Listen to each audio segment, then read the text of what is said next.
اور غم کی جو بہت بڑی خبر ہے، ہمارے ساتھی قلعہ کالر والا کے قاری عبدالحفیظ عابد صاحب، ان کی 4 سالہ معصوم پھول جیسی بچی کو اغوا کیا گیا، اس کے ساتھ جنسی درندگی کی گئی اور پھر اس کو قتل کر دیا گیا۔ 4 سالہ بچی۔ اور یہ پاکستان میں پہلا واقعہ نہیں، قصور کا واقعہ، دیگر علاقوں کے واقعات آپ کے سامنے پہلے بھی ہو چکے ہیں۔ نازل کر تو عیسیٰ کو یا بھیج ہدایہ مہدی کو، دیکھ دجال آزاد ہوئے اور پھولوں کے کیا حال ہوئے۔ یہ کس قسم کے درندہ صفت لوگ ہوتے ہیں جو بچیوں کو بھمبوڑتے ہیں اور پھر اپنے جرم کے اوپر پردہ ڈالنے کے لیے ان کو قتل کر دیتے ہیں، اور پھر بے شک ان کو قتل کرنا چاہیے۔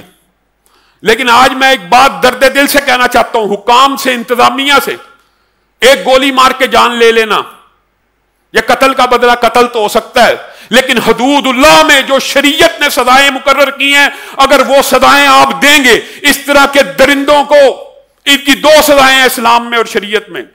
ایک پتھر مارے جائیں تو ایسے مارا جائے ایک ایک پتھر کی ضرب سے ایک مرتبہ روح نکلے، جس طرح بچی کی روح سسکتے ہوئے تڑپتی ہوئی نکلی ہے، لوگوں کے سامنے پتھر مار مار کے اس بندے کی جان لی جائے تاکہ لوگ عبرت پکڑیں اور اس سزا کے اوپر رحم بھی نہ کریں۔ یہ قرآن کا حکم ہے۔ دوسرا، ایسے درندوں کے ہاتھوں اور پاؤں کو کاٹ کر اللہ تعالیٰ قرآن پاک میں کہتا ہے پھینک دو۔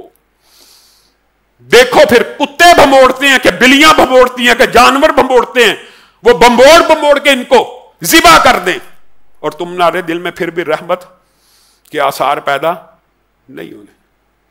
ہمارا یہ حکام سے مطالبہ ہے، اللہ کی قسم کھا کے کہتا ہوں، وہ جو اس کے لواحقین تھے بیچارے، وہ تو بچی کو دفن ہی نہیں تھے کرنا چاہتے بغیر قاتلوں کی گرفتاری، ان سے میں نے ریکویسٹ کی امن کی وجہ سے۔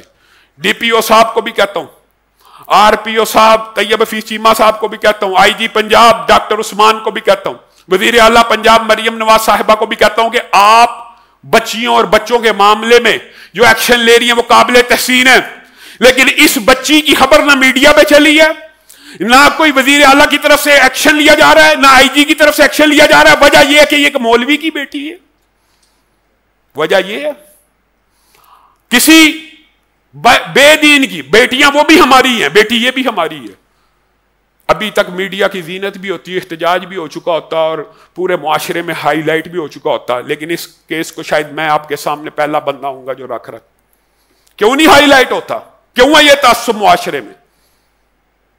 آپ بچوں اور بچیوں کے ساتھ یہ درندگی کرنے والوں کو نشان عبرت بنائیں، اور اس طرح بنائیں جس طرح قرآن کا حکم ہے، جس طرح رسول اللہ کا حکم ہے۔ اللہ کی قسم معاشرے سے یہ فتنہ ختم ہو جائے گا۔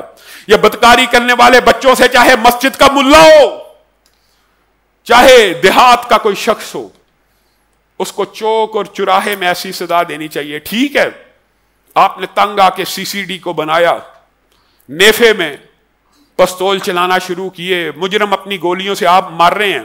میں ذاتی طور کے اوپر جو مجرم ہو اس کو اس طرح کی سزا دینے کا قائل ہوں، لیکن میری خواہش یہ ہے کہ جو اسلام کا قانون ہے کہ اس سزا کے شاہد ہونے چاہیے، اس سزا کے گواہ ہونے چاہیے، ایک مجمع اکٹھا ہونا چاہیے تاکہ لوگ عبرت پکڑے، ایک ایک پتھر سے روح نکلے، جان نکلے، پتہ چلے کہ اس سنگین نوعیت کے قدم کی سزا اسلام میں یہ ہے، تو پھر معاشرہ سیدھا ہوگا۔